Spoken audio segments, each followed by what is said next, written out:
দেখো, ফেসবুকে রিলস যাদের ভাইরাল হচ্ছে না তাদের কিন্তু কয়েকটি বিষয় অবশ্যই মাথায় রাখা দরকার। সব কয়টি বিষয় কিন্তু আজকে তোমাদেরকে আমি স্টেপ বাই স্টেপ দেখিয়ে যাব।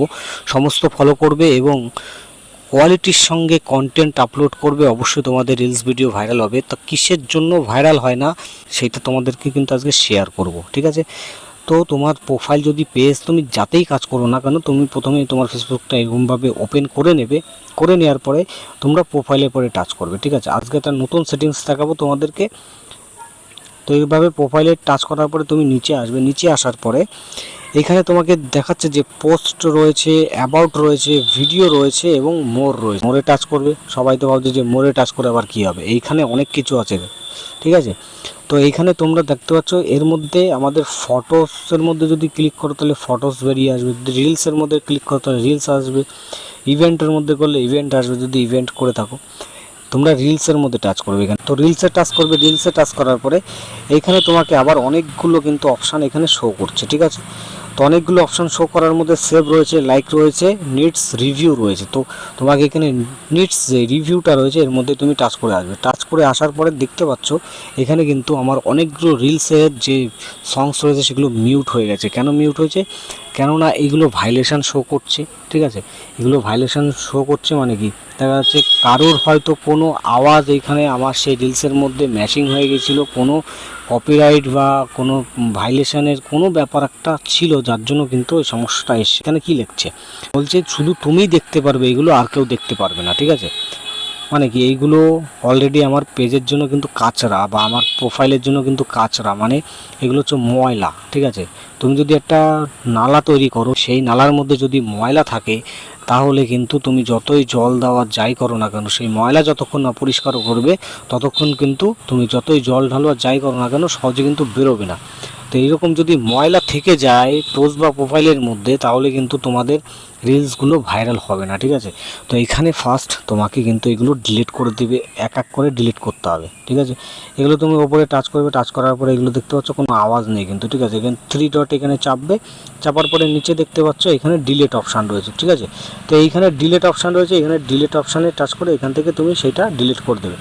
এইভাবে যতগুলো ভিডিও আছে সমস্ত ভিডিও এগুলো তুমি ডিলিট করে দাও, ঠিক আছে? এক এক করে যত ভিডিও আছে, দেখো কষ্ট করে রিলস তৈরি করছো তাও কিন্তু তোমাকে এগুলো সব ডিলিট করতে হবে, কিচ্ছু করার নেই। তো এই রিলসটা করার জন্য কিন্তু আমার ভালোই খাটতে হয়েছিল, তবুও এই রিলসটা দেখো মোটামুটি ভিউজ এসেছিলো, দেখতে পাচ্ছ, ঠিক আছে? 332টা ভিউ আসার পরে কিন্তু এর আওয়াজ মিউট হয়ে গেছে। এমনকি এই রিলসটা আর কারো দ্বারে পৌঁছাবে না, শুধু আমার কাছেই থেকে গেল, ঠিক আছে? এইখানে আমি শুধু নিজেই দেখতে পারবো, কোনো কিন্তু পাবলিক দেখতে পারবে না, ঠিক আছে? তো এইগুলো তোমাকে সব কিন্তু ডিলিট করে দিতে হবে এইখান থেকে এক এক করে। এটুকু বুঝতে পারলে? এবার বলবো যে তুমি এখানে যে থ্রি ডট রয়েছে, এবার থ্রি ডটের মধ্যে আসো। আসার পরে পেজ স্ট্যাটাসের মধ্যে আসো। এখান থেকে প্রোফাইল ইজ রিকমেন্ডেবল এর মধ্যে আসো। এসে তুমি দেখবে এখানে আর কোনো ভাইলেশন শো হচ্ছে কিনা। তো এখানে যদি কোনো ভাইলেশন থাকে তাহলে কিন্তু অবশ্যই সেটাকে তোমার ডিলিট করতে হবে এখান থেকে, ঠিক আছে? ডিলিট করার প্রসেস তোমরা এক এক করে এখানে যখন ভাইলেশন আসবে রিভিউ করবে, এক এক করে দেখবে তোমরা এখানে ডিলিট অপশান পেয়ে যাবে, সেখান থেকে তোমরা ডিলিট করে নেবে, ঠিক আছে? তো বর্তমানে আমার কোনো ভাইলেশন এখানে বর্তমানে নেই, আমার যা ছিল আমি সব অলরেডি ডিলিট করে দিয়েছি, ঠিক আছে? তো কোনো ভাইলেশন নেই। এটা গেল। এবার এই কাজটা কিন্তু তোমাকে কন্টিনিউ করতে হবে, মানে কি দেখতে হবে, মানে প্রত্যেক দিন কিন্তু চেক করতে হবে এখানে যে তোমার ভ্যালিডেশন আসছে কি না। কোনো কন্টেন্ট আপলোড করেছো তার জন্য যদি কোনো ভ্যালিডেশন থাকে ফেসবুকে তাহলে কিন্তু অবশ্যই তোমার এখান থেকে সেই ভ্যালিডেশনটা ডিলিট করে দিতে হবে। তুমি যদি ফেসবুকে উল্টোপাল্টা কমেন্ট করো তার জন্য কিন্তু তোমার ভাইলেশন আসতে পারে, সাবধান সেদিক থেকেও, ঠিক আছে?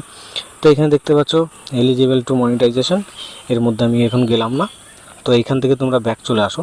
আরেকটা কাজ যেটা হয়, দেখা যাচ্ছে অনেক সময় পেজ বা প্রোফাইলের মধ্যে অনেকে কমেন্ট করে, সেই কমেন্ট মানে রিপ্লাই করতে গিয়ে কিন্তু আমাদের রিলসগুলো দেখা যায় যে প্লে হয়ে যায়, ঠিক আছে? আবার তুমি ফটাফট এখানে কমেন্টে রিপ্লাই করে আবার ব্যাক চলে আসো। এতে কি হয়, ব্যাড ইফেক্ট পড়ে তোমার রিলসে। তার জন্য তুমি যে কাজটি করো, তার জন্য তুমি তোমার প্রোফাইলের ওপরে এখানে তুমি টাচ করবে, ওপরে যে প্রোফাইল দেখা যাচ্ছে এখানে টাচ করে এই সেটিংসের মধ্যে এখানে টাচ করবে, ঠিক আছে? তো টাচ করার পরে এখানে তুমি নিচের দিকে আসো। নিচের দিকে আসার পরে এখানে দেখতে পারবে একটা অপশান রয়েছে মিডিয়া, ঠিক আছে? এই মিডিয়ার পরে চাপবে। মিডিয়ার পরে চাপার পরে এখানে তুমি নিচের দিকে আসবে। নিচের দিকে আসার পরে এখানে দেখবে অটো প্লে রয়েছে, ঠিক আছে? এই অটো প্লেটা এখান থেকে তুমি বন্ধ করে দেবে, নেভার অটো প্লে ভিডিওস, ঠিক আছে? এইটাতে তোমরা টিক করে রাখবে, ঠিক আছে? এটা এটা এটা, ঠিক আছে? এই যে এটাতে তোমরা টিক করে রাখবে। তাহলে কী হবে যে তোমরা হট করে যদি তোমরা কমেন্টে রিপ্লাইও করতে যাও তাহলে কিন্তু তোমাদের ভিডিওটা প্লে হবে না, ঠিক আছে, অটোমেটিক প্লে হবে না, ঠিক আছে। এইভাবে তোমরা কিন্তু এটাকে সেট করে রাখতে পারো, ঠিক আছে। এবার ব্যাক চলে আসো। রিলস ভিডিও আরও বেশি করে ভাইরাল কী করে করবে, দেখো রিলসে সবসময় একদম পুরো পরিষ্কার, মানে যতটা ক্লিন রাখা যায়, রিলস যতটা পরিষ্কার দেখাতে পারবে, মানে পারলে 4K-তে ভিডিও এক্সপোর্ট করো, ঠিক আছে, 4K-তে রাখো এবং সময় মতন ভিডিও আপলোড করো। যখন দেখবে যে পাবলিক ফ্রি থাকে সেই টাইমটায় তোমরা কিন্তু ভিডিও আপলোড করো। সবথেকে ভালো আপলোডের সময় কিন্তু সন্ধ্যার দিকে, ঠিক আছে, 7টা 7:30টার সময় ভিডিও আপলোড করাটা বেটার। তাদের পেজ প্রোফাইল খুব পরিমাণে মোটামুটি ভাইরাল হয়ে গেছে, তাদের জন্য না করলেও হয়, কিন্তু যারা নতুন নতুন কাজ করছো তারা সন্ধ্যার দিকে ভিডিও আপলোড করো, রিলস ভিডিও হোক, বড় ভিডিও হোক, সব ভিডিও ফেসবুকের অবশ্যই দেখো তোমাদের ভিউজ অনেকটা বাড়বে।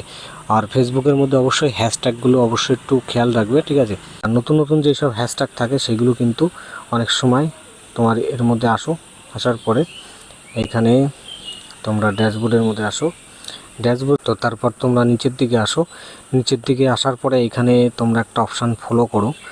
তো এই অপশানটা দেখো, প্রফেশনাল মোড সেটআপের নিচেই যে অপশানটা তোমরা দেখতে পাচ্ছ, এই অপশানটার মধ্যে তোমরা এখানে টাচ করো।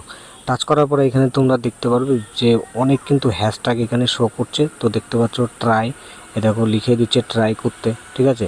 এখান থেকে তোমরা কিন্তু হ্যাশট্যাগ নিতে পারো, এই হ্যাশট্যাগ এইগুলো তোমরা এই হ্যাশট্যাগুলোর ওপরে কিন্তু কাজ করতে পারো, ঠিক আছে। মানে ভিডিও আপলোড করার সঙ্গে সঙ্গে এইসব হ্যাশট্যাগ দিয়ে যদি তুমি ভিডিও আপলোড করো তাহলে কিন্তু তোমার ভিডিওতে বেশি পরিমাণে ভিউজ আসবে। হ্যাশট্যাগুলো কোথাও লিখে রাখো, লিখে রেখে তারপরে এই হ্যাশট্যাগুলো ইউজ করো রিলসের জন্য, তাহলে কিন্তু ভালো পরিমাণে ভিউজ আসবে। তো ভিডিওটা ভালো লাগলে অবশ্যই লাইক করে দেবে, চ্যানেলে নতুন হলে সাবস্ক্রাইব করে সঙ্গে বেল আইকনটি টাচ করে দেবে। Thank you for watching.